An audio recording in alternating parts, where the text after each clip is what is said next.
আলাইকুম। বিসমিল্লাহির রহমানির রহিম। শ্রম আইন নিয়ে আলোচনা করার জন্য আরো একটি পর্ব নিয়ে আপনাদের মাঝে উপস্থিত হলাম। আমি হুসাইন আহমেদ আকাশ, সাধারণ সম্পাদক, বাংলাদেশ প্রগতিশীল নির্মাণ শ্রমিক ফেডারেশন। আশা করি সকলে ভালো আছেন। দেশ ও প্রবাসে সকল সেক্টরের সকল শ্রমিকদেরকে জানাই সংগ্রামী শুভেচ্ছা ও আন্তরিক অভিনন্দন। সংগ্রামী সাথী ও বন্ধুগণ, আজ আমরা আলোচনা করব শ্রম আইনের ধারা 242 নিয়ে। অংশগ্রহণ তহবিলের বিনিয়োগ।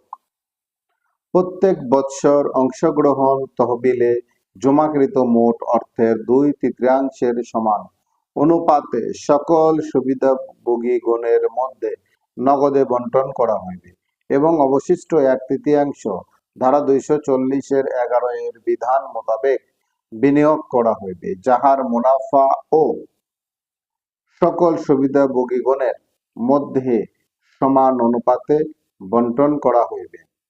যদি কোনো সুবিধাভোগী স্বেচ্ছায় কোম্পানির চাকরি ত্যাগ করিয়া চলিয়া যান, তাহা হইলে এই অধ্যায়ের অধীনে তহবিলদ্বয় হইতে তাহাকে কোনো সুবিধা প্রদয় হইলে তাহা তিনি পাইবেন।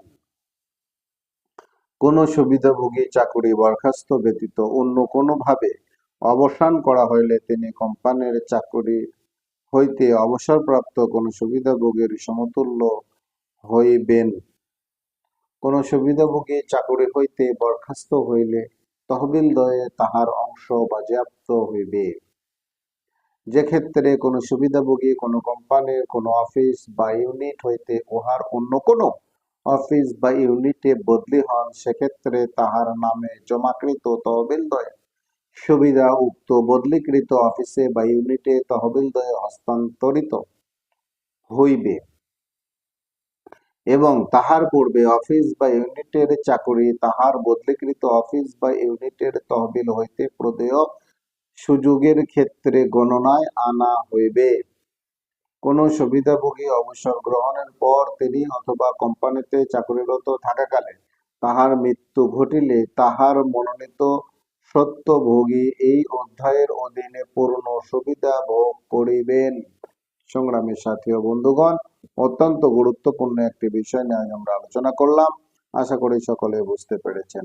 দেশের প্রচলিত আইনের প্রতি শ্রদ্ধাশীল হয়ে এদেশের সকল শ্রমিক এবং মালিকদেরকে শ্রম আইন মেনে চলার অনুরোধ রেখে আজকের পর্ব এখানে শেষ করছি। সালামু আলাইকুম, আল্লাহ হাফেজ।